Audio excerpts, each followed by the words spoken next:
The Bomb Girl arc is by far one of the fan favorites of all of Chainsaw Man's arcs, and for very good reason. Not only does it show the depth of writing that Fujimoto portrays through characters like Reze, Denji, and even Miss Makima, but also is a perfect showcase of Fujimoto's impressive range, implementing many horror aspects and themes throughout. In this video, we will be going deep and hard into not only Rize's character, but also the entirety of the Bomb Girl arc, giving the full context and lore behind one of Fujimoto's most impressive outings to date. So, if you're interested in Chainsaw Man or Tatsuki Fujimoto related works, then subscribe, as we cover new chapters of Chainsaw Man every time they drop. The Bomb Girl arc picks up after the previous chapters with a peculiar sight as Makima tells Power and Denji that the aforementioned needs blood draining, as in the battle with the zombies. She drank too much blood, leading to even more horns sprouting from Power's noggin. This is something Power needs to do periodically, as without it, she'll become, according to Miss Makima's own words, scarier and haughtier. That truly is a scary thought considering who Power is, Eric Cartman. But Power is in horror when Denji allows Miss Makima to take her for a bit, so in the meantime, he'll need a new partner. The Shark Fiend, Beam! Now obviously, aside from being the bestest boy of Chainsaw Man Part 1, Beam is a peculiar fiend. His abilities allows him to essentially swim through not just water, but anything, including the ground, walls, ceilings. I really mean it, truly anything. However, when it comes to his personality, without even knowing who Denji is, he pounces out of the floor to glomp onto Denji, calling him Lord Chainsaw. However, Denji responds with a right hand to the face. Miss Makima says that this behavior Beam has is truly odd, as usually they are so violent they can't even hold a conversation. But for Denji, he'll do anything he says. And if anything, this fearsome shark is more like an excited puppy, which is a rather humorous juxtaposition of what you'd think a shark would be like, but here we are. But after being smothered in Beam's respect and excitement for him, Miss Makima notices that Denji is looking a bit down and actually offers to go on a date with him to make him feel better. Excited as can be, Makima arrives at the movie theater looking way too good, to be honest, and the two essentially go on a theater hopping movie marathon. While they sit and watch these films, Denji finally experiences a date with a woman, but he just doesn't quite understand what he was expecting from all of this. Everyone around them is laughing while Denji and Makima remain silent. However, by the final film, Makima reveals to Denji that when going on these marathons, she only finds that 1 out of every 10 movies she watches, she'll find interesting, and that this final film they'll be seeing is one that many people say they don't understand. And to Miss Makima, it's worth the hassle of seeing 10 movies because it's always that one film that changes her life. And would you know it? By the end of this film, alone in the theater, they are both drawn to tears. The film they saw is one that actually exists, and it's titled Ballad of the Soldier, which is from 1959. This film is by Soviet director Grigory Chukray. Sorry if I mispronounced that. I'm not,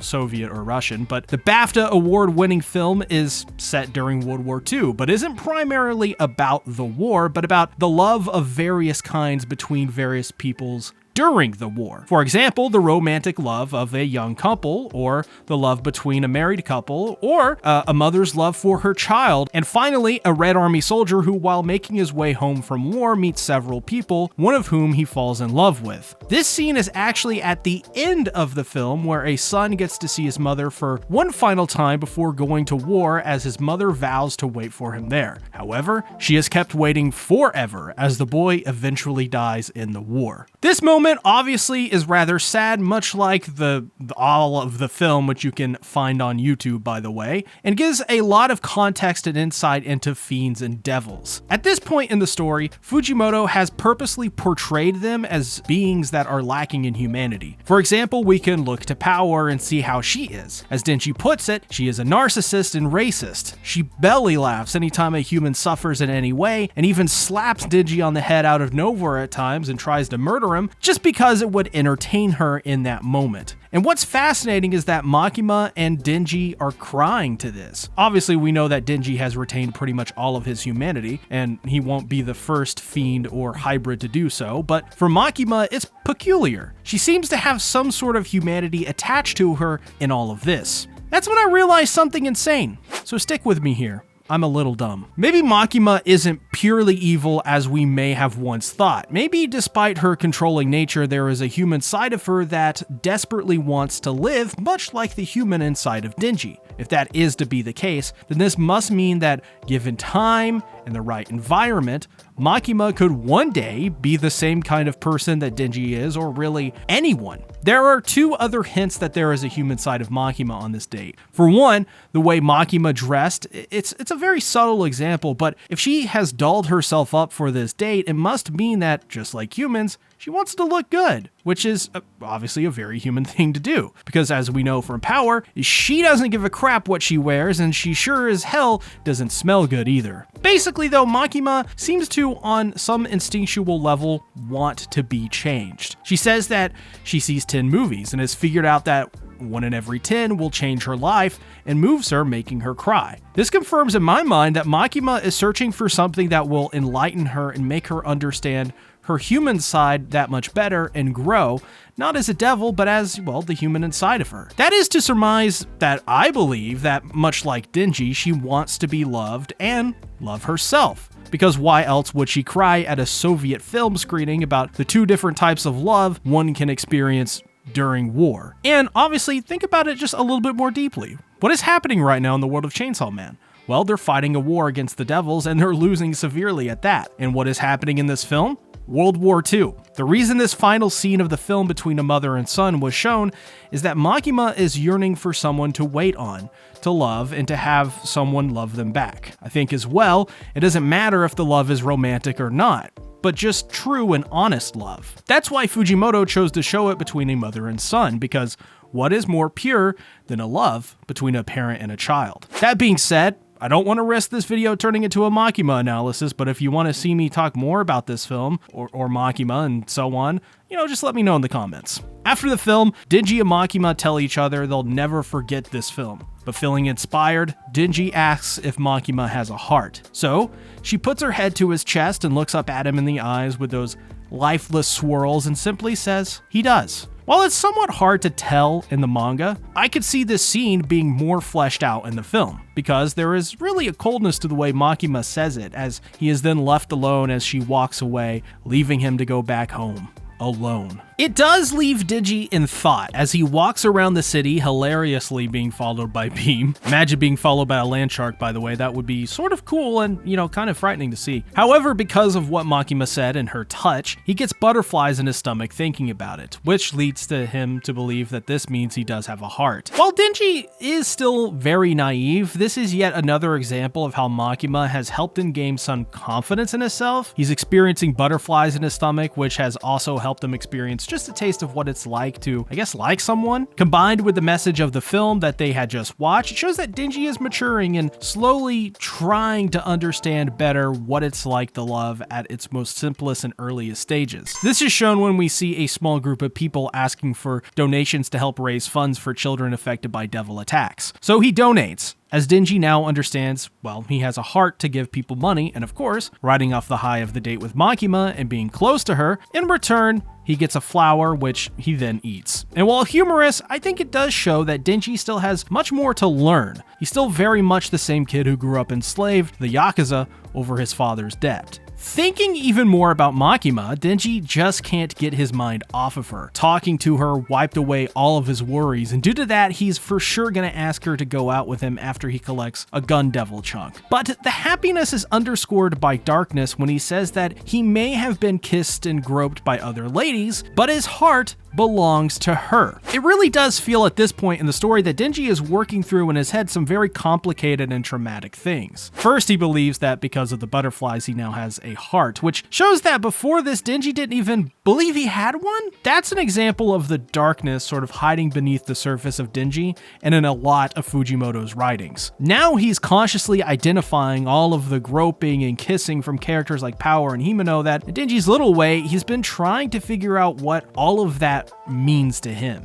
Is it love, or is it something else, or just nothing to think about? And he steels himself, saying he'll never fall for anyone else, just as it starts to rain. So he goes to take shelter in a phone booth where he meets a girl, but not just any girl, she's a pretty one. Entering the booth, she cries because, well, Denji's face looks like the dog that she had that passed away, which is a very peculiar thing to say. One could say a red flag. So to cheer her up, I guess, he regurgitates the flower he ate earlier. And I love Denji's line here after Reze assumes it was a magic trick. No tricks or gimmicks to this magic. I don't think Denji knows, but he is the Rizzler because Rize's reaction is, wow, majestic. But she offers him to come by to see her at her cafe, pointing at him and telling him, you better come. Turns out Reze is also the Rizzler. So Reze arrives late to work, calling her boss a cheapskate, but she goes to serve table 4 and surprise, wouldn't you know it, Denji is there. Somehow before her, which Reze points out, and I just gotta say, you know someone has got someone hook, line, and sinker when they show up to their work before they do. Impressive. From here on out, really, it's just extremely smooth sailing. They mesh so well together as Reze gives Denji some coffee, which he hates as he thinks it tastes like mud. This is no doubt because of Denji's childishness, which Reze also points out. And this is something I loved about Denji in the early arcs of Chainsaw Man. He's just so naive and still a child because of the harsh way of life he grew up in. You know, he was just never really able to experience much, if at all, anything. But what he does know is that Reze is touching his shoulder, which is always a great sign that someone is into you. So they introduce themselves to each other and Reze says she's never met anyone as funny as Denji. And this is when he realizes, oh crap, he likes people who like him. And asks, well, no, really prays for Makima's help because, well, he's fallen for her. And I like this moment because I don't know, I was smiling ear to ear, and after all that Denji has gone through up until this point, I just felt so happy for him.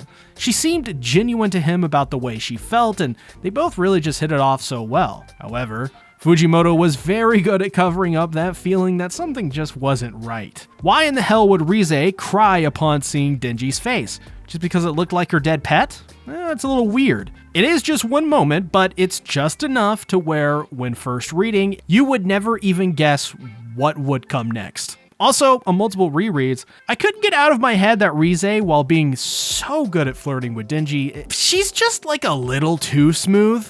That in of itself can also be seen as a red flag too, because she knows, nothing about him and is playing it up perfectly just for him. In other words, it's subtle, very subtle, but to Denji, who has no experience, he would never catch these small little hints. And to be fair, I don't even think a lot of us would at all, outside of that dog comment thing, but I'd be swept up in an instant, honestly. We then switch perspectives to Aki, who is dealing with the lazy angel devil who somehow got tired by eating sweets. This irks Aki as he needs to kill more big devils to have on his record to join the expedition to hunt down and kill the gun devil. This moment showcases Angel's character as he is lazier than a cat lying in a window. I mean, as well, he's just so fascinating of a character because Aki tells him that if he tells the higher ups, then he'll be killed for being useless and lazy, but Angel simply doesn't care. He would rather die than work. Now, outside of him being totally me for real on God, we're treated to a short flashback introduction to Angel and his many uses. Makima explains while Angel and Power seem to argue in the background, which is really funny, nice detail, that Angel is just below Kishibe in strength, but because he is so lazy, he never reaches the full potential. So Makima gives him the carrot and the stick of learning how to manage him so he can join the expedition, though I have gotta say, it was wild when Aki was like, I don't work well with devils, and Makima was like, well, you get along with Power, right? But Aki is like, we got into a fist fight just this morning. Obviously, probably not the way they said it, but like, I know what Makima though is doing here, but it's just so funny to think that Makima could be so oblivious to how much Power doesn't get along with basically, I don't know, anyone outside of maybe Denji at this point. She's an actual menace to society, but she ends up telling Aki he doesn't have to like him or get along, just to use him for his own benefit, which is a very Makima thing to suggest. However, there is a bit of tragedy to Angel, as there is for most people in this depressing world they live live in, Angel at one point ended up killing everyone in the village that he was born in because he siphoned off their lifespans and turned them into, well, weapons. And what's most interesting is that the weapon Aki is using is one of those weapons, because each of them he creates has unique powers, which Makima, for example, says like cutting through ghosts. This means that due to his extremely powerful ability, it is worth keeping him around despite his lazy and depressed demeanor. So after killing a devil on the job, Angel notices that there are remnants of a civilian devil hunter in the guts of it. Missing his bottom half, Aki asks Angel to put him out of his misery using his powers. But he says something really interesting here. I'm a devil first, Angel second. I think humans ought to die in pain. But while Denji continues to grasp liking Reze and also Makima at the same time, he goes to visit the Rizzler, and oh my god, it's just so cute. Reze calls out Denji for coming every day for a full week just to catch lunch there and see her, but I continue to be impressed with how smooth Reze is in this arc, as while he's looking at the menu, she just looks over at him and says, "Would you like to eat at my table, sir?" I loved the way that Fujimoto presents Reze in these early chapters, because I mean, she's just so charismatic, smooth, and irresistible. And the thing is, I don't even find girls like her my type in real life, but if someone puts the moves on me like she does to Denji, then I don't even think it would matter at that point. It does make you sort of invest in the character that much more though, because it almost feels like you're kind of experiencing the same feeling that Denji has, and the rest of the conversation is really just a testament to how well Reze and Denji gel together and how effortlessly their conversations seem to flow from one topic to another. Denji and Reze then begin to chat about her studying and how she should be in school, but he is instead hunting devils, and that he's a super rare breed and that he's worse than her since he's not even in school at all. So Denji says that he wishes that he could learn how to read so Reze will teach her, and he writes out balls because that's the one word he can always read, and this makes her laugh. And oh geez, the look she gives him is just like, man, it's almost too much. Like, I'm pretty sure any guy this age is already hooked, but she just has so much Riz. It feels like she'll explode if she doesn't get the Riz out. Phrasing, but it gets even worse when Denji says he wishes he could have gone to school with her, as it would have been fun. And this to me, it just has a twinge of sadness beneath it, doesn't it? It's yet another example of how Denji wants to live a more regular life, but can never really get there. Something is always out of reach for him, and while at times it's not outwardly obvious he's doing it, he's constantly making efforts to strive towards the things he actually wants and gets there eventually. I also love how after Denji says this, he catches himself and wonders why he's saying the stuff he is. But you know, that's sort of always a good sign you're getting along and things are really going well between potential romantic partners, especially in the context of a girl you really like. So as a reader, while it hurts to see Denji suffer without even really knowing he's suffering, at least he's getting to experience something truly special, which is love. Eventually though, they end up going to Rize's school after dark, which leads to one of the best moments in this entire arc. But as that happens, we see a man who looks a little interesting talk to the Typhoon devil, who tells him that he needs to worry about only completing the contract with Typhoon and not worrying about why they want Chainsaw's heart. And he'll do it by essentially hunting down Reze and cutting her into pieces to get Denji to give into his demands. I feel kind of funny. Like, haha, funny. So we are finally here. One of my favorite moments in all of Chainsaw Man, but not for the reasons you may expect. Denji and Reze make their way through her school. Reze is scared by the dark, but only enough that she wants to hold Denji's hand. And once again, the Riz contained within her is just insane. It also makes me wonder if Fujimoto wrote this character to teach those damn youths about the ways of Riz. But as they make their way hand in hand together, which is, oh my god, it's so very precious. I mean, doll, look at him. But Denji once again is thinking about Makima in this moment and apologizing to her in his head, trying to convince the Makima in his head that he doesn't want to hold her hand, but yet his body moves on its own. So they have a bit of fun in a classroom, drawing on a chalkboard, but yet again, Denji sort of says something truly compelling here. He says that this is what school must be like, drawing on a chalkboard and just having fun, and he's starting to understand and get the picture of what it's like. But my heart can't help but feel sorry for Denji He has no freaking clue what school is even like, and this girl, while giving him a very, obviously unrealistic version of what school is, filling him with these things he's never been able to experience, even if they are not technically correct, she is letting him experience life itself through a lens he could only ever dream about doing. His mind still may be trapped within the dirty shed with Pochita, but Reze is really helping him crawl out of it little by little. And isn't that just a little tragic? Not only for what is to come, but for what has already occurred. I mean, I feel for him. Hell, I even feel for them. And Reze points this out to Denji that, is this not a bad thing to not go to school, rather even messed up, and that a 16-year-old, he should be studying to get into college, hanging out with friends, or getting into sports and clubs, but instead he's killing devils like some soldier. She asks him if this is the right place for him, and of course, Denji being himself simply doesn't quite get it, but goes on to say that it's perfect. I mean, he gets 3 meals a day, and he gets to sleep in a bed. But as Reze points out, isn't that just the bare minimum of living? I mean, it's not amazing, and you can even see on her face as Denji says thinking about this is just making him overheat. She's really feeling for him here. So they go out to the pool to swim, except, well, there's a little bit of a problem. Denji can't swim. But, well, that's no problem for the Rizzler, as she's an expert in literally everything, it seems, and offers to teach Denji how to swim as she proceeds to strip. Denji, though, a little shy at first getting naked, but to be fair, he does want to learn how to swim, and he's also starting to see the appeal of being naked as well.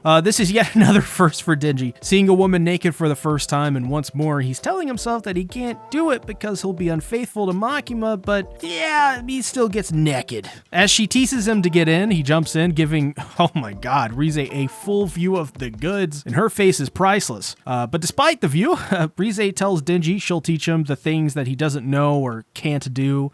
She'll teach him everything, which of course is an innuendo. Despite them being naked together though, monkey brain aside, there is a pureness to this moment that I don't think that really has ever been replicated since in this series. We've gotten close in recent memory with Nayata and Denji, but never anything quite like this. The adventure of learning something new that you can only learn with another person really is such an attractive and magnetic thing that we as humans all over the world yearn for, that intimacy. Whether it be sneaking into school to swim naked with a girl you like, or as simple as a game of card with your best friends. There are moments like these that are special and rare for every one of us, so yeah, good on Denji. He deserved this one. And as it begins to rain, they head back in, and in their wet clothes in a classroom, Reze asks him something at first which seems a little strange, but actually is kinda deep. Which would you choose? The town mouse or the country mouse? And if you're wondering, this is why this is one of my favorite chapters, not for the previous reasons. Denji asks what that is, which seemingly transitions to Aki and Angel as the latter explains to Aki that it's one of Aesop's fables, but to explain it more in depth, it's something like this. The story revolves around 2 mice, one who lives in a town and another who lives in the countryside. The town mouse invites the country mouse to visit him in the town, promising him a life of luxury and abundance, and the country mouse agrees and travels to the town to experience this new way of life. Upon arriving in the town, the country mouse is treated to lavish feasts and comfortable living conditions. However, their enjoyment is short-lived as they are constantly in danger of being caught by the house cat or other predators as the country mouse becomes increasingly uncomfortable and fearful. Eventually, the town mouse's house is raided by the household's residents or by the cat, depending on which version of the story or interpretation you may read, and in a moment of panic and danger, the country mouse realizes that the luxury of town life come with significant risks and decides to return to the simplicity and safety of the countryside. Now, outside of that, many themes relate to Denji and Chainsaw Man that understanding or at least knowing about elevates not only this moment, but the entirety of Denji's character and the meaning of Chainsaw Man's, well, entire story in a way, even into part 2 of the series. Some of these themes, like, for example, gratitude for simplicity, which this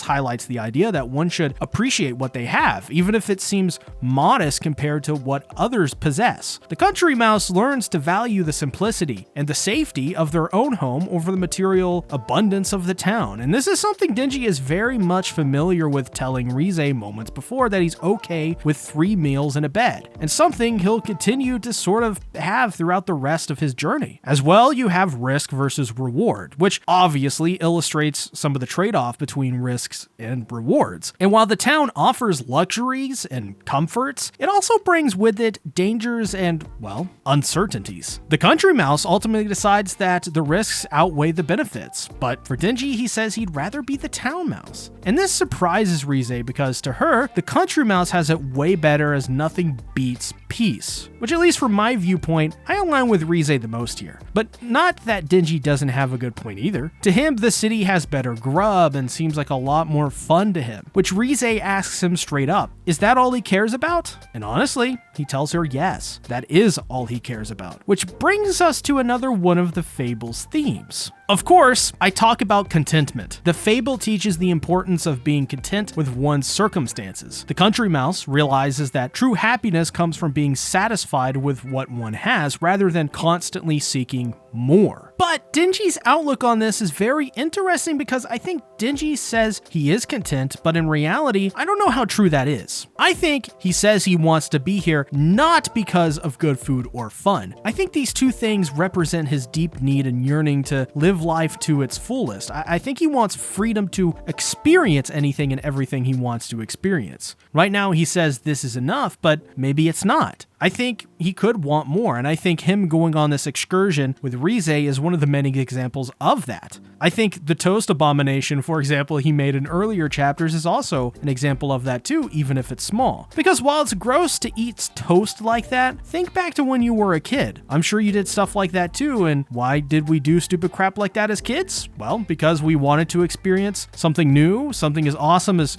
toast mixed with jelly, butter, jam, eggs, and whatever. And sure, this toast abomination was bad, but we thought at the time it must be great because, I just mixed all of the things that I just loved into one thing. But you learn, that's not that great. But to Denji, it's wonderful because he hasn't experienced anything really and isn't content with just what he has. Not yet, anyway. But when it comes to Aesop's fable, I think the moral of this story is integral to understanding Denji, Reze, Angel, and Aki in this arc. It's better to have a little peace and security than to have plenty of fear and danger. And don't be envious of others' possessions or lifestyles without considering the potential downsides. Be grateful for what you have, even if it seems modest compared to others. As Denji and Reze depart agreeing on a date to the local festival, Reze runs off and runs into the face skid mark dude. All this while Denji is daydreaming about the two women locked in battle inside his head, the smooth Reze and the cold Miss Makima.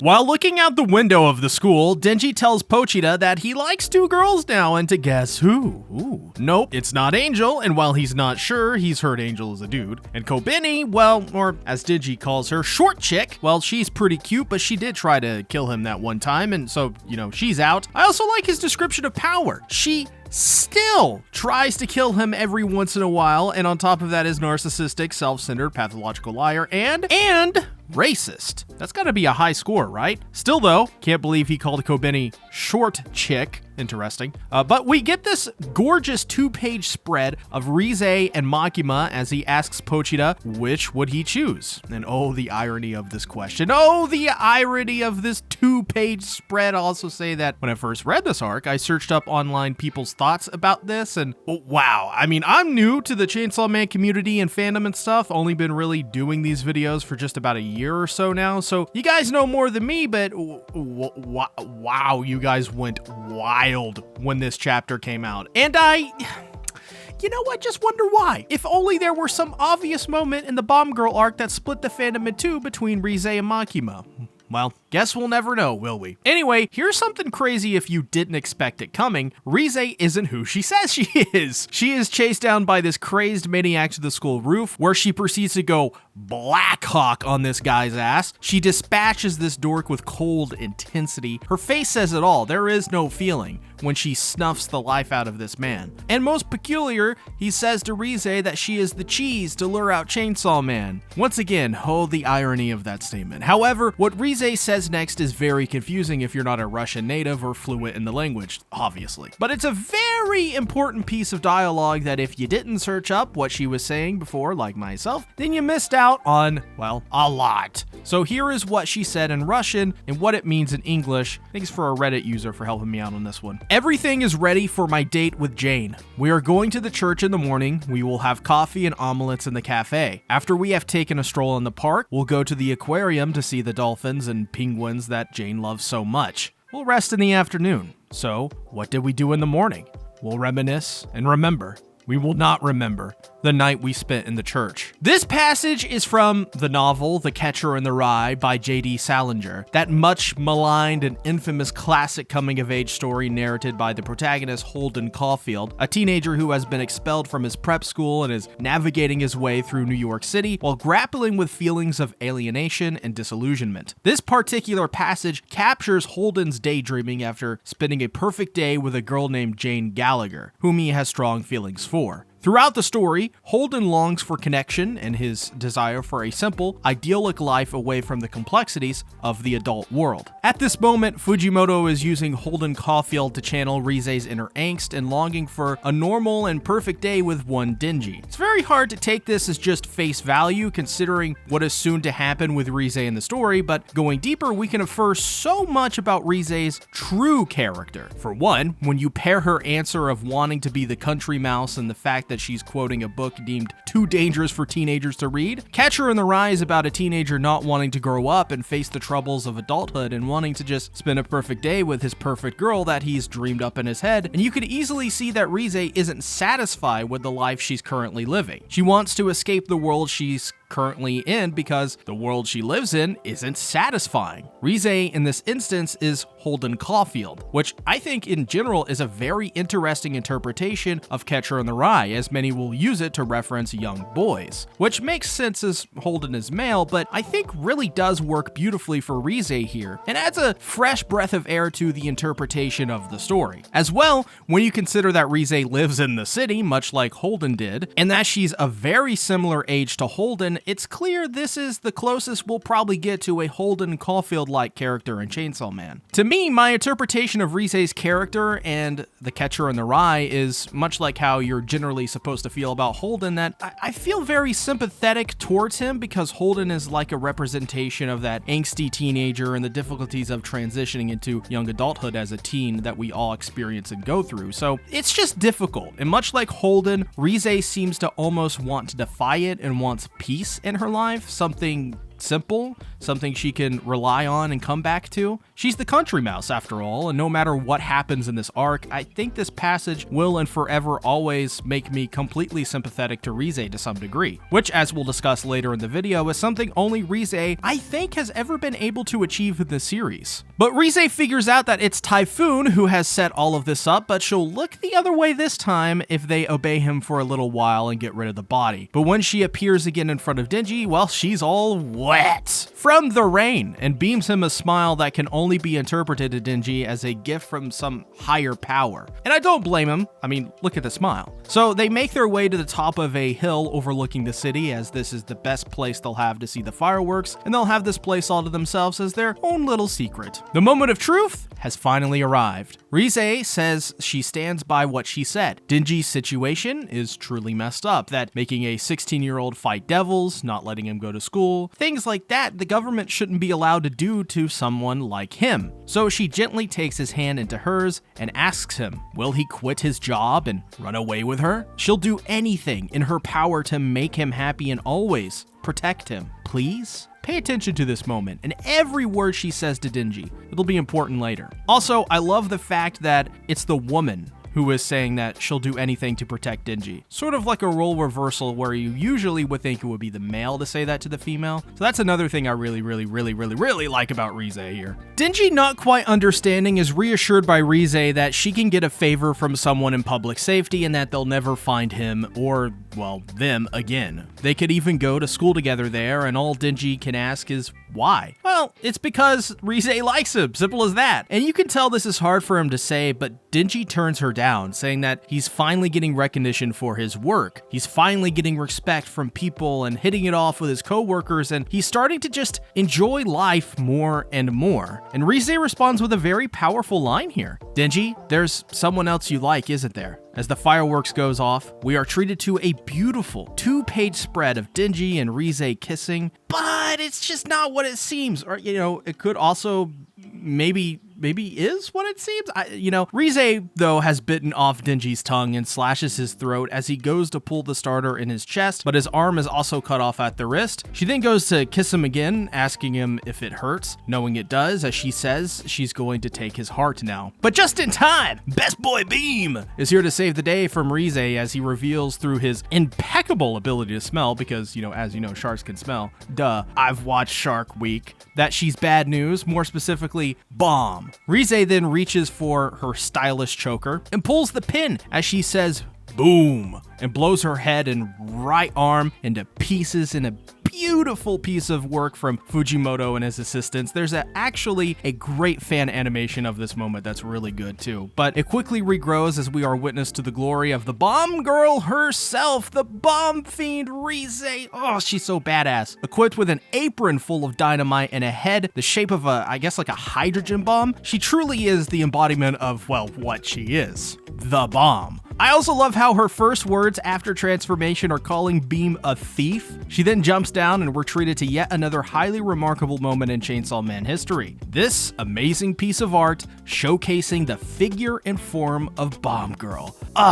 She's just so cool. Oh my god, he's so goddamn cool! However, she is hot on their trail as Reze unleashes a literal explosive fist against Beam as he's just able to dodge it. She then tells Beam that if he leaves Denji and run, she'll spare him. Beam's response is correct as he transforms his head into a giant shark, channeling peak Junji Ito manga. But it's not enough as Reze simply places her hand on his head, oh my god, and blows up the poor Beam. Oh, poor boy. What happens when the best girl of an arc hurts one of the best boys of the arc though? I don't know, but I'm not too happy about it either way. But the Civi Devil Hunters are on the scene to fight Reze, and it doesn't end well as you'd expect. She sends a spark from her finger into one of them, blowing all of them up in an instant, showcasing the boundless explosive power of Reze, though the distraction allows them to escape. Back at HQ, Nomo tries to convince Aki to rejoin Division 2, citing that they only ever hear about blood and gore stories from Special Division.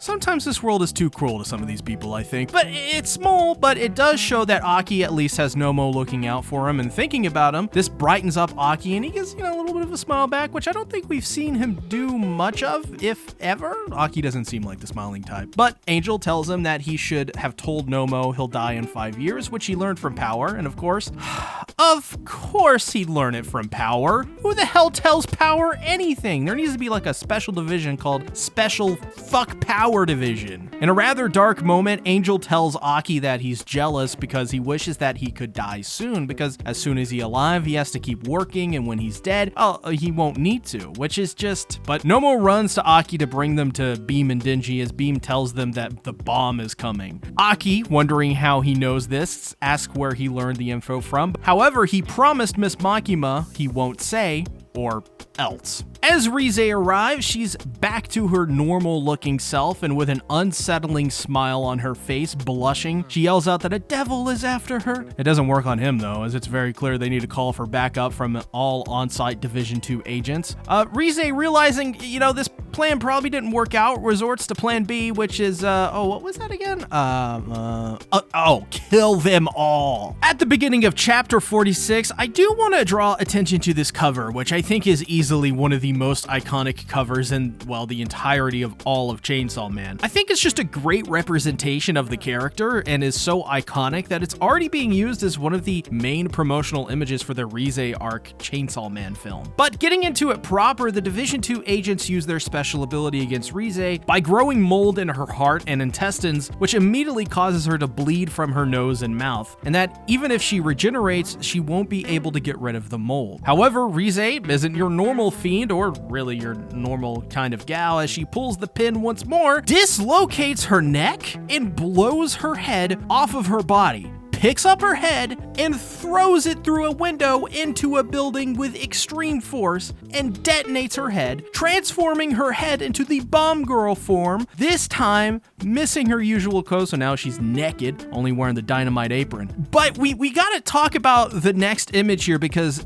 that image of her in the corner of a room as she's holding up a Division 2 agent by his arm with her mouth completely fucking naked as a light shines up at her just truly showcases another one of my favorite aspects of this arc. It's a goddamn horror film. While this happens, the mold-filled, headless Reze runs and attaches herself to Nomo and detonates, while also blowing up the entire Division 2 building like something you'd see out of The Evil Dead. We then see Reze holding a bottomless corpse as more agents arrive, but only in vain, as she once again points at them and detonates them. This leads to another spectacular moment as what's left of the tough bastard that is Nomo, now missing an arm and a portion of his face, uses Kung and goes face to face with Reze as vice captain of Division 2 makes the save, and as a naked bomb girl menacingly approaches them, Nomo asks the vice captain to bring him to a singles meetup that he was supposed to go to until, well, you know, all this stuff happened. But while this is happening, Aki and Angel in a car with the incapacitated Beam and Denji make their getaway as they're then confronted by a now only semi-naked Reze who is wearing underwear now? Not that I was paying attention or even care that she has underwear or not, but I always wondered where she got that underwear from. She was like completely naked in the previous page, but mid-chapter she just gets underwear? I wonder if Fujimoto realized he sort of needed to put some underwear on her due to what he makes Reze do throughout the rest of these chapters, and, you know, but also didn't want her to have underwear at one point. Either way, if you didn't notice,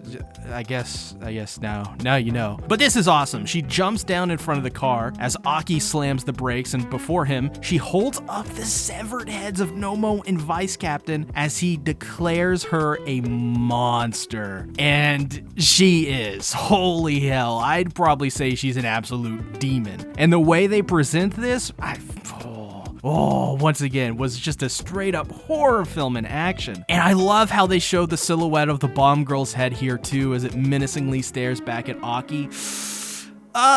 Why is she so badass? I cannot wait for this to be animated. Egg. Reze, presenting their heads, says she killed them as a show of power to them and that she prefers to keep the killing to a minimum. Now, this sounds crazy, but there is something deeper going on with this line from Reze that helps paint a clearer picture in my opinion, which we'll discuss more obviously later in detail, but essentially what she says is true. Reze doesn't truthfully want to hurt anyone or kill anyone. Sounds crazy to say this, but really it seems like this isn't her nature. So she asks them to leave Denji and just drive away. Instead, Aki floors it and Reze reluctantly begins chase with a sigh. She then goes to blow up the car with her fist, but instead is attacked by the Violence Fiend. Oh, well, that's pretty cool. He's here. Who then goes to drop a kick on Reze with his rather interesting and shapely looking legs. Ooh la la. But she blocks the attack, which is devastatingly powerful as the force causes Rize's grippers to crack the ground. That's crazy. This is backed up when Violence says that there is no way she could have done that as he used full strength. But Reze, she's ready for some fisticuffs and tells him to put him up. He then yells out in a surprising enough twist to Kobeni that there is a change of plans and just freaking runs very far away. Turning around, she comes face to, well, I mean, I would like to say face to face, but like face to eye contact with Kobeni, and she's just a total mess. The one thing I always love about Kobeni is that she can be so useful that she could convince me that she's so powerful that she could stand face to face with anyone, while also at the same time writhe in a puddle of tears and sweat in fear, which is what she chooses to do here, and maybe that's actually smart of her in this instance. She begs for forgiveness and that she'll quit her job if she would just have mercy on her, as her legs won't work and she can't run. And the best part is Reze just goes. She leaves her and she's just on the ground repeatedly muttering, "Oh God, oh God, oh God," as if she's anticipating the absolute worst. I'm just saying, if you had any sort of doubts about Kobeni, then you've got another thing. You're actually right. So Reze continues her pursuit, jumping on top of a moving truck, but it's their lucky day as Denji has finally woken up. So Denji, probably a little pissed, but only a little, cuts open the roof of the vehicle, and while Aki yells that he's not got enough blood to do this, he still does it anyways. On top of their respective vehicles, Denji tells Reze that while he thought he was going to die in the back of his confused brain, he thought about things really hard, and he realized that every woman he tries to meet kind of wants to murder him. Sadly, this is a trend that continues into Chainsaw Man Part 2, even as recently as the 150s. To me though, Reze is the start of this trend in Denji's life, and while it did happen before, from here on out, I feel the women who fall into these categories have such great writing that outshines anything in the first couple of arcs with Power or Kobeni or whoever. He goes on to say that while everyone is after his chainsaw heart, nobody is after him, Denji's heart. But Reze says that she meant it when she said that she liked him. Aki cuts them off, saying he's gullible and to not listen to the enemy. So believing he's almost being tricked, he says he doesn't know why she wants to kill him, but he's gonna have to pass because he's got Makima, and so Reze calls him the witch's pet, and if he had run away with her, it would have been pointless anyways. One of the main themes in Chainsaw Man is that many characters are gullible, deceived, or believe the words of people they really shouldn't. This is an example of the time that I think Denji maybe should have believed Reze at least a little bit, because I think she's very clearly in some way trying to tell the truth, and the reason for that is because she was sincere about liking Denji from the start. I came to this conclusion when she quoted The Catcher in the Rye and when she called herself the country mouse. In many ways, this is kind of like the Bible to understanding Reze as a person. So the truth is that Reze is just much more honest with her intentions than you're led to believe, even if they come from dishonest intentions like fooling Denji to take his heart in that one moment. It doesn't make sense in the story Fujimoto is trying to tell if Reze is just trying to kill Denji for his heart willy-nilly. She has always given everyone a chance. Always. Not because she sees killing as a hassle, but because she doesn't want to kill at all. She gave Aki a chance to leave Denji. She gave Division 2 a chance when she tried to fool them by acting innocent. To be fair, she looked a little crazy there. She tried to give Denji a chance to run away with her. I mean, Reze is doing something bad here, but I don't think for a second Bomb Girl is Reze, if that makes sense. I think Reze would rather live happily ever after away from everything in a simplistic life away from the killing and deception. I think Bomb Girl is sort of like her alter ego, sort of, where she knows that this is kind of her last resort sort of thing, and she doesn't want to come to it if she doesn't have to. But it's just heartbreaking when you see Denji say he's going to take her under arrest and that he never should have kissed her or gotten close to her. This is not the way I feel like it was supposed to go. To me, this is sort of the worst timeline for both of them, really everyone involved. It's just kind of sad, man. I want to see these two happy, and whether or not they're meant to be together doesn't really matter, you know? They just seem like genuine people who want more simplistic things, and that's honorable. But with that, a twisted version of what she said to Denji before, she says that she'll teach how they do battle, and, well, that she'll teach him everything.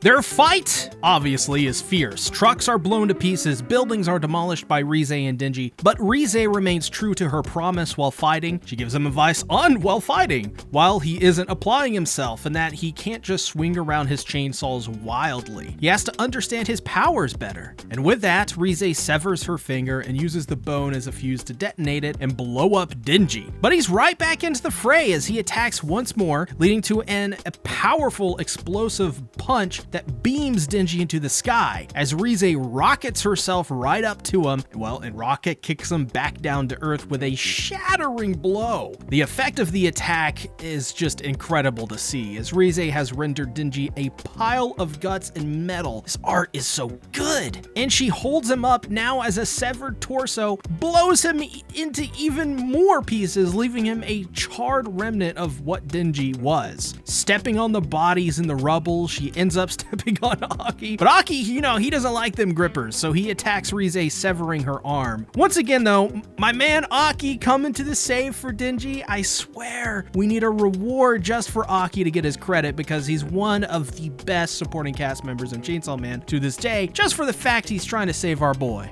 Aki then goes to cut off her other arm, but even so, he realizes when she begins to use her arm stub as a weapon that with one wrong move, he'll be dead. And this shows another aspect of Reze I love in her Bomb Girl form. She's easily one of the most devastating close to mid-close range fiends we've likely ever seen in Chainsaw Man. I mean, to this day, I'd surmise that in terms of deadliness, just sheer deadliness, Reze is nearly outmatched outside of, I don't know, maybe Yoru at peak efficiency, or the Falling Devil, Makima. I mean, there's definitely a couple, but she's high ranking. This is further evident as as Aki, even with his ability to see the future seconds ahead, still is in extreme danger against Reze and outmatched. And as she changes her arm to a rocket, Aki is saved last second by violence. Reze then calls for a timeout because, for one, she's anemic. Good to know, I guess, for, anyone out there that needed to know that. And she's practically naked. Good to know, I guess. And now that it's 2-on-1, the fight is now imbalanced. And while she couldn't get a handicap for the sake of fairness, to be honest, maybe not the best call to give her one, she times back in as a gigantic devil crashes through a building. And this devil is none other than Typhoon, and they have arrived to even the odds and help out his,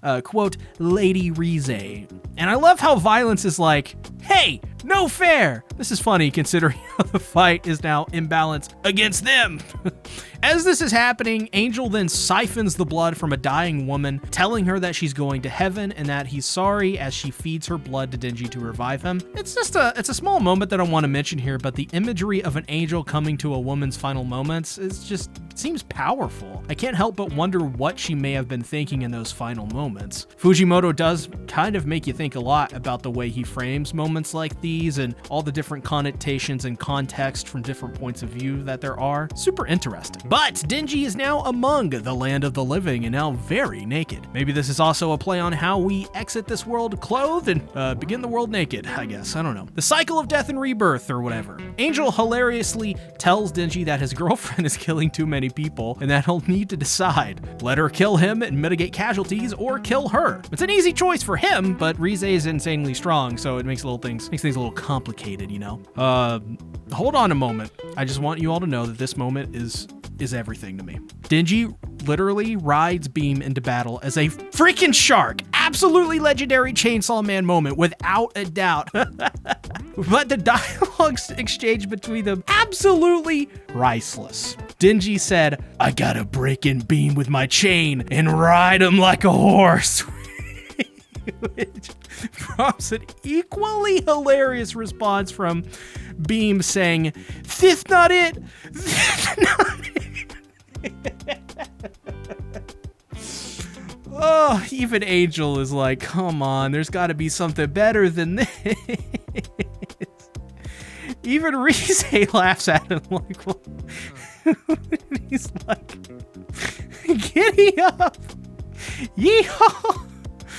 Oh, yet another example of Reze being, I guess, Rizified by the co-Rizzler Denji. So on the side of an office building, the two scorned lovers, would-be lovers, fight it out in the battlefield of love, is what I like to say, but no, they basically just beat the shit out of each other. Reze tells Denji she'll make him regret reviving, which shows Rize's attitude once she's driven to kill. No matter what, she gets the job done, even if she doesn't want to. And we can see this when she kills the man on the school rooftop. It's very clear that to some degree, she dissociates from reality and becomes a stone cold killer when backed into a corner like she usually is. The battle then continues in climactic fashion as those witnessing it brace themselves, showing the absolute force of nature Reze and Denji are. During the fight, the two argue and bicker like a married couple, as Denji says her aim sucks, while Reze compares him to a cockroach, which I'm not gonna lie, Reze has a great point here. Denji always comes back to life. I mean, literally at one point in this arc, he was just a pile of guts and a head and an upper torso. Denji then cuts off Rize's leg, which hurts him a little bit because that was a perfectly fine leg to go and cut off, but Typhoon gives some of his blood, which allows her to regrow the leg, and for Denji to both rejoice and then immediately realize that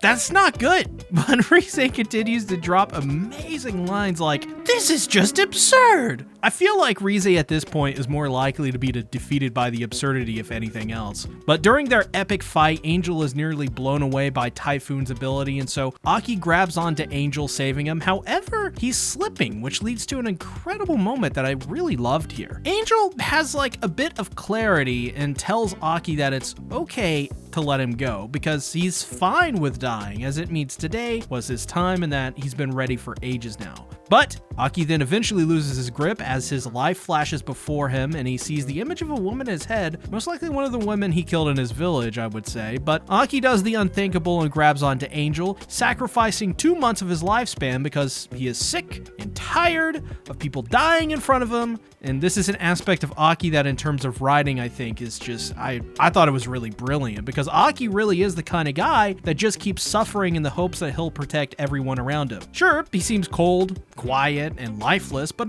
on the inside, he is a very complex man who doesn't want to see people die in front of him, just like how the Gun Devil killed his family. So if it required him to lose 2 months of his life, or even more of his life, he would do it to protect the people around him. Aki really is a nice guy. He's really selfless to the point of self-sacrifice, and that's commendable. As the fight continues, Denji cleaves into Typhoon with his chainsaws, leaving a pile of guts behind. But this allows Reze to attack Denji from above, leading to an explosive attack that leaves Beam down and out. Turns out that Beam saved Denji from Rize's attack, but it's time for the final showdown as they aren't giving up until one is dead. Reze immediately blows off Denji's arm in an awesome piece of art, by the way, but still Reze finds it annoying that he just won't die. But Denji says that she should have cut to the chase and killed him when they first met. If Reze only wanted to take Chainsaw's heart, why in the hell would she try to get close to Denji all of this time? Why waste it by telling him she'll teach him everything and to come to her place of work? It just doesn't add up, especially when you consider how they first met. She could have very easily taken advantage of his vulnerability at any time, well, many times, but never did. And very well, these life lessons and skills that Reze has taught Denji will be maybe her downfall. Reze blows up Denji's arm only for chains to remain as he wraps her up in them, and together they plunge into the dark abyss of the waters below. Rize's one weakness is water. Without a spark, she can't use her abilities, and there at the bottom together, they remember playing together in the pool. And honestly, the art they use here makes it look like Denji is giving birth while Reze is preparing to deliver Denji's child. I don't know why that's the first thing I thought of. And as they wash ashore along with Beam, who's passed out, we get a very intimate moment between the two that's also very reminiscent of the end of Evangelion as well. But Denji gives Reze his shirt as a show of common decency, very nice, as it's revealed that Denji also revived her. He says that he's living a wonderful life, even if he gets beaten black and blue through hell and dies again and again. As long as he gets to eat food the next day, he really can wipe the ledger clean. But if he arrested Reze right now, he'd feel like there'd be a fishbone stuck in his throat. And it is painfully simplistic, the meaning of all of this, but Denji is telling her that despite being a town mouse, his outlook on life is simplistic. He's the country mouse, just like Reze, and that's why he can wake up the next day and eat good food and forget about everything. It's why he can forgive Reze. It's because he's a simple man with simple wants and needs. And to take Reze and turn her in, well, it would weigh on his mind, as turning Reze in, to him at least, is the wrong thing to do. So she asks, could you still say that if I killed you right now? But once again, the simplicity of Denji is something that benefits him here, as he humorously but genuinely says, if I'm gonna get killed, let it be at the hands of a hottie. And it makes Reze laugh, because it is funny, it's ridiculous. But that's the thing, she seems to like that aspect about Denji quite a bit if he's always making her laugh. And one of the best ways to a lady's heart is always laughter, because it's a universal language. She then says, by any chance, do you think I still actually like you? Every expression, every blush since I met you, all of it was a lie. The product of my training. I failed. I spent too much time fighting you. She's trying to tell him that it was all fake, but I think her saying, I failed, I spent too much time fighting you, to that I'd ask why, like why did you willingly choose to spend all of that time wasting it? As she says, it was all a lie, so why lie in the first place then? You could say it was to get as close as possible, but how do you explain her not killing Denji in the pool? How do you explain her not killing him in the phone booth or at her place of work? Why only after asking him to run away with her does she now decide to do that? Well, it's simple. As I said before, Reze cannot help but give people every chance in the world before she kills someone. There's no reason to run from the man in the school with how easily she killed him, which is a prime example. No, I think she's lying. She meant all of it, because why else? She was charmed by Denji's ability to regurgitate a flower. I mean, that's clear, right? Yeah, dumb example. But it's true. He charmed her socks off, and he does it again. He asks if she wants to run away with him. However, she reminds him that she's killed a lot of people, and by running away, she'd be aiding and abetting a criminal. But a man's gotta do what a man's gotta do, and Denji calls her out. She taught him how to swim, so all this stuff couldn't be a lie. So it looks as if we'll get a happy ending, is what I wanted to say. But instead, Reze breaks Denji's neck and runs off as Beam has to feed him his blood. But before she completely runs off, he yells at Reze to meet him at noon at the cafe where he'll be waiting for her. In the aftermath of the fight, Kishibe is standing with Aki as they observe the chaos. He tells Aki about an old legend in which Soviet children were told by their mothers that there is a secret room in the army's ammunition storage filled with kids who have no parents or freedoms. They are just used to be experimented upon. The thing is that this fairy tale turned out to be real, and Reze was one of the Soviet children experimented upon and eventually technically created. While this is happening, Reze is holding the flower as she is waiting to depart and make her way to the cafe to meet with Denji. However, as she goes to leave the alleyway, there are a scurry of rats that reveal none other than, well, I mean, who else could it be? Miss Makima, as she tells Reze she likes the country mouse too, suggesting that from the very beginning that Makima knew everything going on between her and Denji. She goes on to say that she has a friend out in the country and she goes to visit them to help with their work. And one of the things about working there is that they must exterminate the rats as they'll damage and eat the crops. And they do so by having dogs catch them and kill them. And she finds this calming. This suggests that since Denji is often portrayed as a dog and has the literal heart of a chainsaw dog inside of him, that Denji was the bait to bring out Reze from hiding so that they may capture her. It's a cruel twist of fate. But if Reze never talked to Denji, then she would have been okay. Instead, she is skewered by Angel's spear as she falls to the ground, Makima taking her hand into hers as blood pours from Rize's mouth. Reze asks herself why he didn't kill him when they first met, because the truth is she's never gone to school either, hearkening to her origin as a Soviet experiment and the fact that all of this studying she's been doing and the school they went to, it wasn't hers at all. As Denji sits in the cafe waiting with a backpack and a bouquet of flowers, the very same one Denji gave to Reze at the beginning of the arc. Rize's boss tells Denji that he should just face facts, that she was out of his league and that he'll find someone who's right for him eventually. Is oh god, Power walks in. I mean, imagine Denji ending it. I can't. Imagine Denji winding up with Power. That would be mega unfortunate. I think I'd rather have him end up with Makima at that point, but she's back and she followed the scent all the way to this cafe. This puny place, as she calls it. Seeing the flowers, believing they suit her perfectly, Denji does the right thing and begins to eat the flowers as Power proclaims him to be a thief, even though it was never hers to begin with. Oh god, Power. It's really easy to hate her, but it's also really easy to love her in a I hate her so much kind of way. I've come to some conclusions, some obvious, some not, after writing this video and researching it, that this is a tragic love story, much like how Ballad of a Soldier was a love story for a generation of Soviet men and women who lost loved ones. Reze and Denji are sort of soldiers of this new war who are victims of what they cannot control. Much like how the mother waited for her son to return from war in the film, she was kept waiting, and just like the mother, Denji will forever be waiting on Reze. And while she is 100% alive, we're still waiting, patiently, for Denji's lost love to return. And will it happen? Who knows? But there is something special, I think, as well, in the way their story ends. While she would eventually come back to fight Denji under the brainwashing of Makima later on, I think that there is beauty to the way this story ends. It's not fair to either of them, but to lose a love like this has allowed Denji to really better understand himself, especially in part 2 of Chainsaw Man, where I think if Makima allowed Reze to return to Denji, this story would just be radically different. What about Asamitaka and Yoru? What about Fami, the Falling Devil? These things simply wouldn't exist in the way they are now, and so maybe it was all by some grand design that Denji may never hear from her again. Maybe it's all meant to be this way. I think we should also commend Fujimoto for referencing seminal works and integrating them into the characters of this story, like Aesop's Fable, Ballad of the Soldier, and The Catcher in the Rye. I think understanding these works, then going in and reading the Bomb Girl arc, will help you paint such a different picture of Reze, Denji, and Makima, mainly though with Reze. For this video, this is the second time ever, by the way, I've gone back and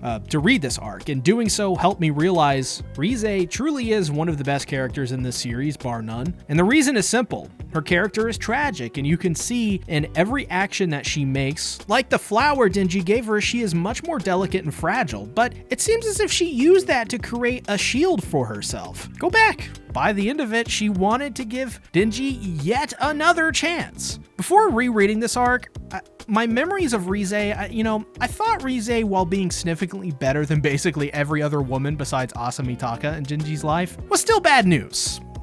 Well, right now I don't think so at all. Sure, she's a Soviet experiment, but through her telling us she's a country mouse, and, the connotations of her being a Soviet experiment, the multiple chances she gives people to live, how she did so much for Denji for absolutely no reason, I don't think Reze is a bad person in the slightest. I think she is a victim of the world she was brought into.